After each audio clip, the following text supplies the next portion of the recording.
Let us now return to our vocal prayer so that we may learn to pray in such a way that, without our understanding how, God may give us everything at once. If we do this, as I have said, we shall pray as we ought.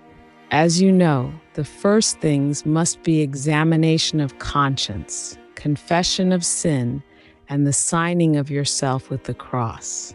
Then, daughter, as you are alone, you must look for a companion.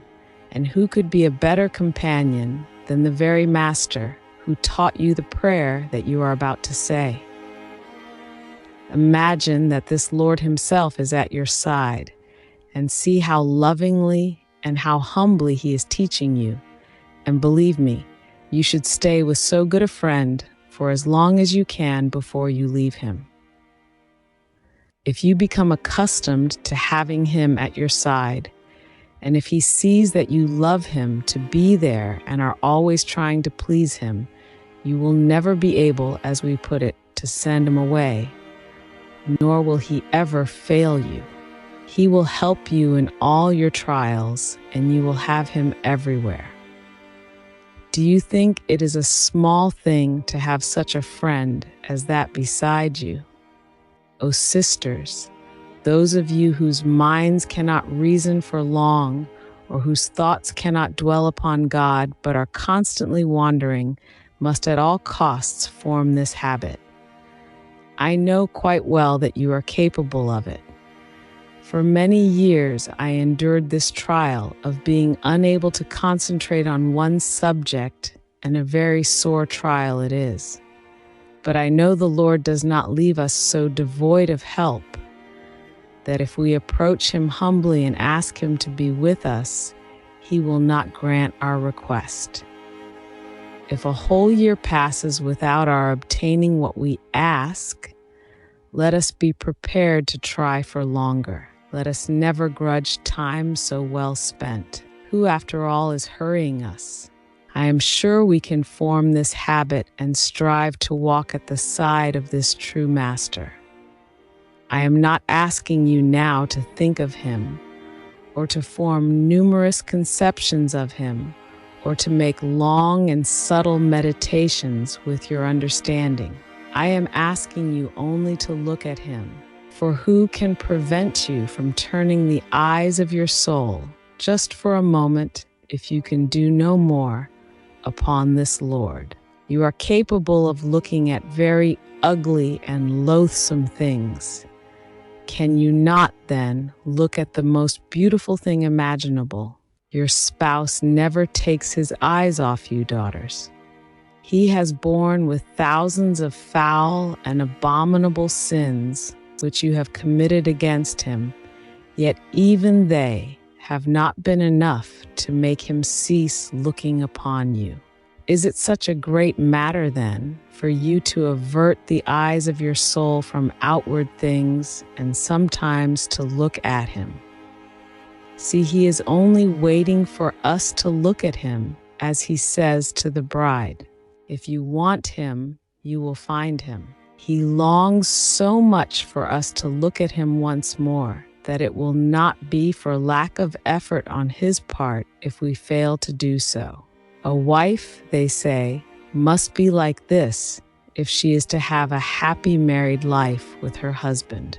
If he is sad, she must show signs of sadness.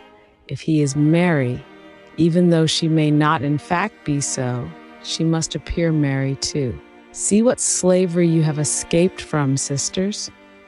Yet this, without any pretense, is really how we are treated by the Lord. He becomes subject to us and is pleased to let you be the mistress and to conform to your will. If you are happy, look upon your risen Lord, and the very thought of how he rose from the sepulchre will gladden you. How bright and how beautiful was he then! How majestic, how victorious, how joyful! He was like one emerging from a battle in which he had gained a great kingdom, all of which he desires you to have, and with it himself. Is it such a great thing that you should turn your eyes but once and look upon him who has made you such great gifts? If you are suffering trials or are sad, look upon him on his way to the garden. What sore distress he must have borne in his soul to describe his own suffering as he did and to complain of it. Or look upon him bound to the column, full of pain, his flesh all torn to pieces by his great love for you. How much he suffered, persecuted by some, spat upon by others, denied by his friends, and even deserted by them, with none to take his part, frozen with the cold and left so completely alone that you may well comfort each other. Or look upon him bending under the weight of the cross and not even allowed to take breath.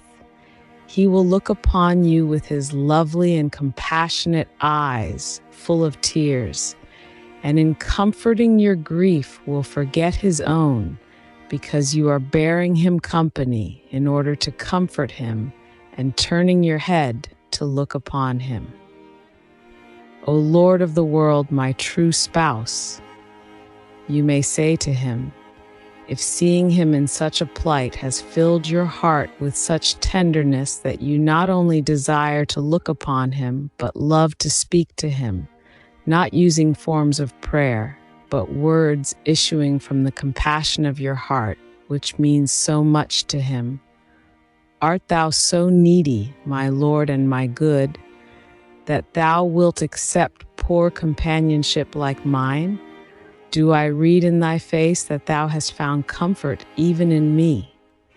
How can it be possible, Lord, that the angels are leaving thee alone, and that thy Father is not comforting thee? If thou, Lord, art willing to suffer all this for me, what am I suffering for thee? What have I to complain of? I am ashamed, Lord, when I see thee in such a plight. And if in any way I can imitate thee, I will suffer all trials that come to me and count them as a great blessing. Let us go both together, Lord. Whither thou goest, I must go. Through whatsoever thou passest, I must pass. Take up this cross, sisters. Never mind if the Jews trample upon you, provided you can save him some of his trials. Take no heed of what they say to you. Be deaf to all detraction. Stumble and fall with your spouse, but do not draw back from your cross or give it up. Think often of the weariness of his journey and of how much harder his trials were than those which you have to suffer. However hard you may imagine yours to be, and however much affliction they may cause you, they will be a source of comfort to you, for you will see that they are matters for scorn compared with the trials endured by the Lord. You will ask me, sisters, how you can possibly do all this, and say that if you had seen his majesty with your bodily eyes at the time when he lived in the world, you would have done it willingly and gazed at him forever.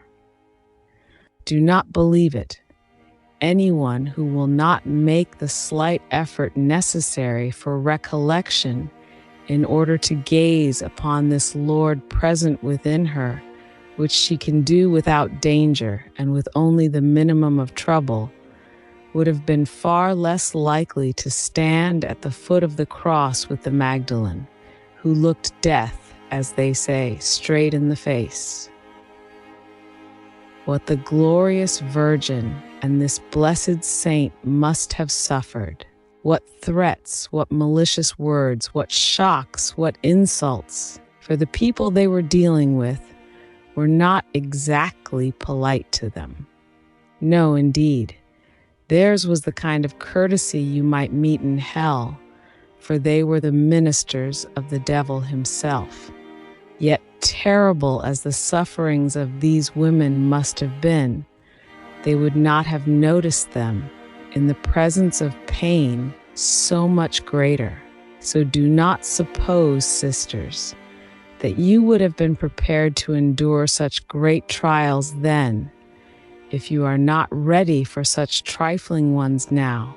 Practice enduring these, and you may be given others which are greater. Believe that I am telling the truth when I say that you can do this, for I am speaking from experience. You will find it very helpful if you can get an image or a picture of this Lord, one that you like, not to wear around your neck and never look at, but to use regularly whenever you talk to him, and he will tell you what to say. If words do not fail you when you talk to people on earth, why should they do so when you talk to God? Do not imagine that they will. I shall certainly not believe that they have done so if you once form the habit. For when you never have intercourse with a person, he soon becomes a stranger to you, and you forget how to talk to him. And before long, even if he is a kinsman, you feel as if you do not know him. For both kinship and friendship lose their influence when communication ceases. It is also a great help to have a good book, written in the vernacular, simply as an aid to recollection. With this aid, you will learn to say your vocal prayers well, as they ought to be said, and little by little, persuasively and methodically, you will get your soul used to this, so that it will no longer be afraid of it. Remember that many years have passed since it went away from its spouse, and it needs very careful handling before it will return home. We sinners are like that. We have accustomed our souls and minds to go after their own pleasures, or pains, it would be more correct to say, until the unfortunate soul no longer knows what it is doing. When that has happened, a good deal of skill is necessary before it can be inspired with enough love to make it stay at home. But unless we can gradually do that, we shall accomplish nothing. Once again, I assure you that if you are careful to form habits of the kind I have mentioned, you will derive such great profit from them that I could not describe it even if I wished. Keep at the side of this good master then, and be most firmly resolved to learn what he teaches you. His Majesty will then ensure you're not failing to be good disciples, and he will never leave you unless you leave him. Consider the words uttered by those divine lips. The very first of them will show you at once what love he has for you, and it is no small blessing and joy for the pupil to see that his master loves him.